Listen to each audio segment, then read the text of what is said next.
Malu aku jadi orang Indonesia.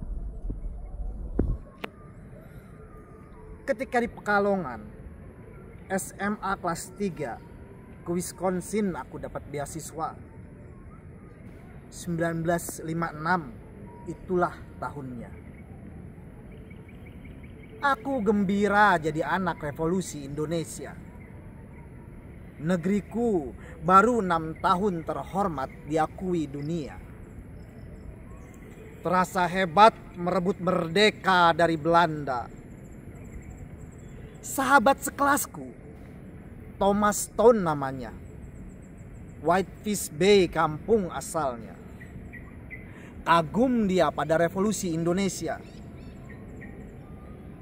Dia mengarang tentang pertempuran Surabaya. Dan jelas Bung Tomo sebagai tokoh utamanya. Dan kecil-kecilan aku narasumbernya.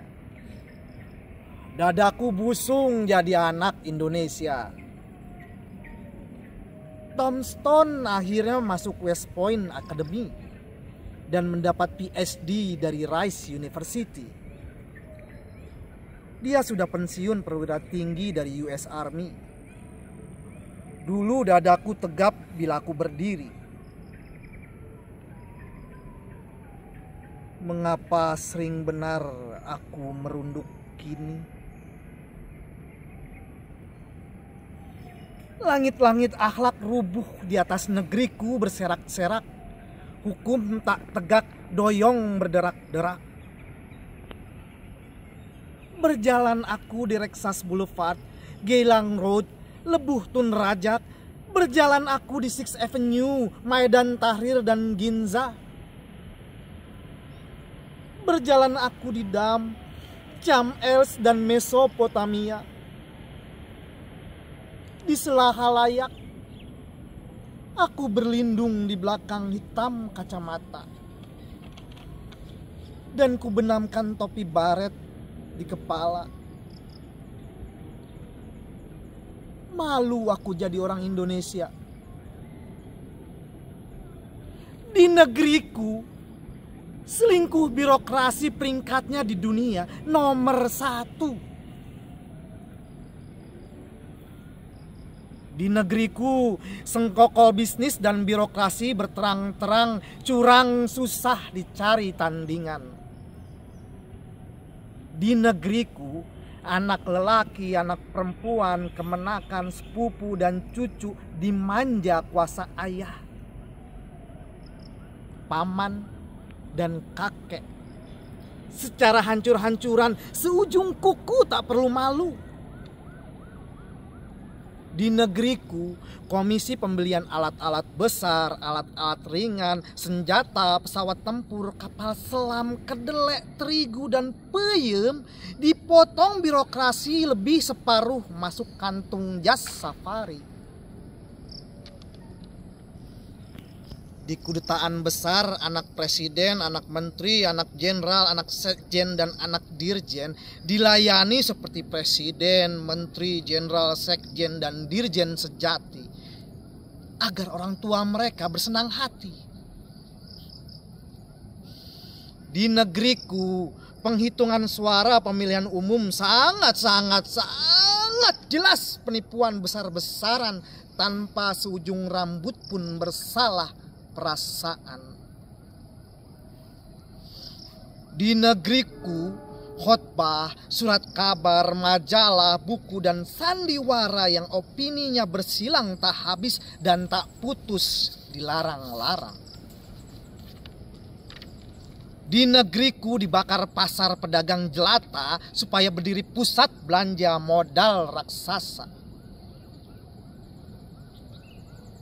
Di negeriku, Udin dan Marsinah jadi syahid dan syahidah.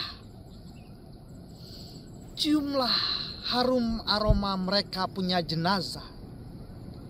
Sekarang saja sementara mereka kalah, kelak perencana dan pembunuh itu di dasar neraka oleh satpam akhirat akan diinjak dan dilunyah lumat-lumat. Di negeriku, Keputusan pengadilan secara agak rahasia dan tidak rahasia dapat ditawar dalam bentuk jual beli. Kabarnya, dengan sepotong SK, suatu hari akan masuk Bursa Efek Jakarta secara resmi. Di negeriku rasa aman tak ada karena 20 pungutan, 15 ini, itu, tekanan, dan 10 macam ancaman. Di negeriku telepon banyak disadap, mata-mata kelebihan kerja, fotokopi gosip dan fitnah bertebar, disebar-sebar. Di negeriku, sepak bola sudah naik tingkat jadi pertunjukan teror. Penonton antar kota cuma karena sebagian sangat kecil bangsa kita tak pernah bersedia menerima skor pertandingan yang disetujui bersama. Di negeriku rupanya sudah diputuskan kita tak terlibat Piala Dunia demi keamanan antar bangsa. Lagi pula Cina.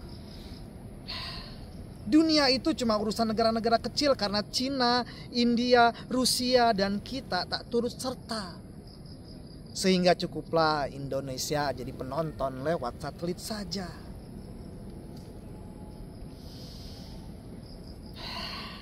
Di negeriku ada pembunuhan, penculikan, dan penyiksaan rakyat terang-terangan di Aceh, Tanjung Priuk, Lampung, Haur Koneng, Nipah, Santa Cruz, Irian, dan Banyuwangi. Ada pula pembantahan terang-terangan yang merupakan dusta terang-terangan di bawah cahaya surya terang-terangan, dan matahari tidak pernah dipanggil ke pengadilan sebagai saksi terang-terangan.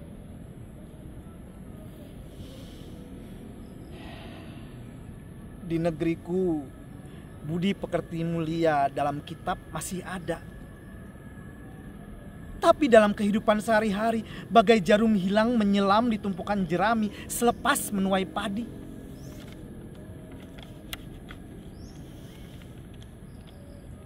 Langit akhlak rubuh di atas negeriku berserak-serak. Hukum tak tegak, doyong berderak-derak. Berjalan aku di Roxas Boulevard, Geylang Road, Lebuh Tun Rajak.